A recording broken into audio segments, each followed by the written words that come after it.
Avec toi Philippe David, très bien entouré aujourd'hui. Plus que bien entouré, on a avec nous Pascal Chanteur, celui qui organise ce magnifique critérium de Bergerac. C'est la deuxième fois que Sud Radio y vient. À côté de lui, Thomas Vauclair. Là, c'est vraiment la partie cyclisme pur et dur. Et à côté de Thomas Vauclair, Jean-Pierre Bernès, qu'on ne présente plus, agent notamment de Didier Deschamps. Alors Pascal, comme t'es, on va se dire tu, comme on se connaît bien, comme t'es l'organisateur, recontextualise tout ça. T'es bien entouré là sur le plateau de Sud Radio. Je suis pas mal de mon côté droite, ouais. Oui, du côté gauche, c'est moins bon. Disons que c'est un peu vide. Mais par contre, oui, Thomas, j'ai pas à le présenter. Thomas, notre sélectionneur national, champion du monde sortant avec la victoire de Julien Alaphilippe. Thomas, je dirais que c'est un peu plus maintenant, depuis quelques années qu'il a arrêté le vélo. Eh bien, déjà lorsqu'il était coureur, il respectait beaucoup les anciens. Et maintenant qu'il a mis un terme à sa carrière, il les respecte encore plus. Et j'ai trouvé un véritable compagnon en sa personne. Après Jean-Pierre, c'est, vous savez, l'amitié, c'est pas quelque chose qui se vit dans le long terme. C'est des fois ça vient subitement, ça vient brusquement, et Jean-Pierre est arrivé brusquement dans ma vie. On va pas se marier tout de suite. Ça aurait été un scoop. Ça aurait pu être un scoop. Mais en fait, je préfère les gens beaucoup plus jeunes, les jeunes femmes beaucoup plus jeunes. Tu nous fais un remake de la non-demande en mariage de Brassens, là, c'est extraordinaire. Ouais, et puis donc Jean-Pierre, le foot, on va pas, comme tu l'as dit, on va pas le présenter, mais voilà, il adore le vélo. Alors on va passer par monsieur le capitaine, ou mon capitaine, Thomas Vauclair.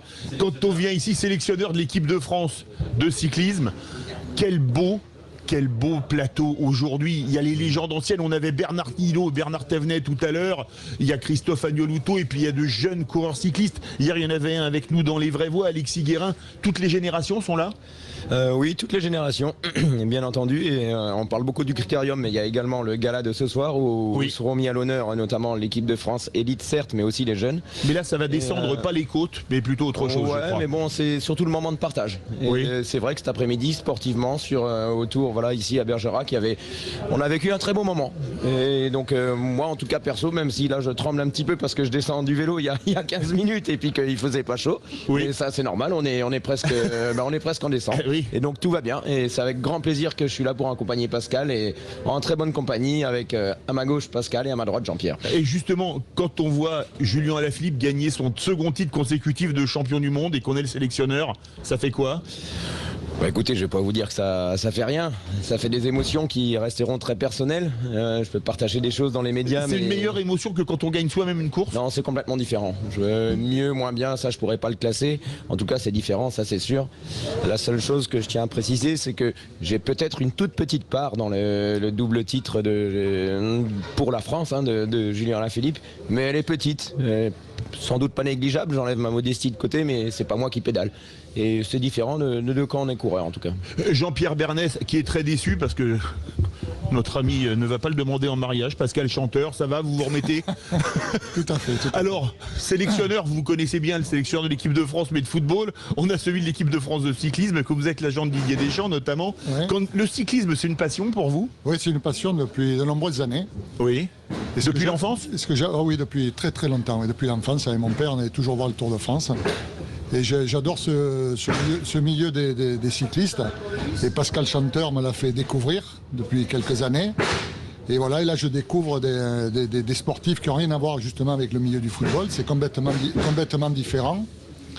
Et j'adore justement la modestie, parce que voilà, quand j'entends Thomas qui dit que pour un titre de champion du monde, il a peut-être une petite part, moi je pense qu'il y en a une grande part. Ou une grande, oui. Parce qu'un sélectionneur, dans toutes les sélections, quel qu'il soit, même que ce soit du vélo, c'est un rôle important, et c'est un rôle qu'il ne faut pas justement négliger et qui donne une force aux athlètes. Et je pense que Thomas, dans cette réussite, il y est pour beaucoup. Et pour faire monter la mayonnaise sur un critérium cycliste comme à Bergerac, on peut dire que notre ami Pascal Chanteur, il est parfait, non, Jean-Pierre et Thomas? Parce que l'événement est fabuleux, on a toutes les légendes de toutes les générations qui sont là. Si je peux me permettre, donc oui, Pascal. Vous pouvez même dire du bien. Ouais, mais j'aime pas trop cirer les pompes, mais des fois je le fais naturellement. Bref, non, Pascal, il a raison quand il dit voilà, ça fait 4 ans que j'ai arrêté d'être coureur. Je vais pas le cacher, je pouvais passer pour une tête de con des fois quand j'étais coureur, mais parce que j'étais pas trop adepte de la langue de bois ni de la tape dans le dos, alors avec les adversaires que j'aimais pas, parce que j'étais là, pas que j'aimais pas, mais j'étais là pour essayer de gagner ou faire du mieux possible.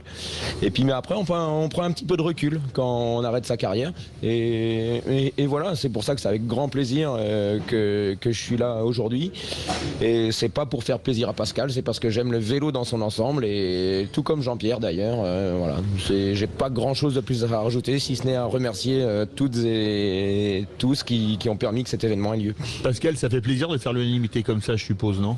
Oui, non, mais ça fait toujours plaisir déjà de regrouper l'ensemble des générations sur une même passion qu'est le vélo. On aime le vélo, je crois que tout le monde l'a dit ici à ce micro. Le vélo, c'est dur. Mais aujourd'hui, il y avait du public, c'est gratuit. Parce que ça, il faut aussi le souligner. Comme le Tour de France. Comme le Tour de France. Et je pense que les gens ont vécu un bon moment de partage avec tous ces champions qui ont passé un petit moment avec eux, où il n'y avait pas un esprit de compétition, mais un esprit de convivialité. Et c'est bien là le mot le plus important. C'est un beau moment, Jean-Pierre Vernès, de venir ici à Bergerac. Beau critérium. Hein. Tout à fait, c'est un grand plaisir. C'est pas du tout une corvée. Hein. Je vous dis, c'est comme quand je vais assister à un match de foot. Oui. Là, assister à une course, un critérium comme ça, c'est voilà, j'adore le milieu de ces athlètes, des cyclistes. Alexandre Priam, ça fait rêver quand même le plateau qu'on a sur Sud Radio. Ah, c'est un plateau absolument exceptionnel. Je me suis surpris à prendre une photo là hors antenne pour me rendre compte de ce qu'on est en train de vivre aujourd'hui du côté de Bergerac. On est très heureux en tout cas Sud Radio d'être là aujourd'hui. Voilà, pour marier aussi nos deux grands amours, le cyclisme et le rugby ensemble.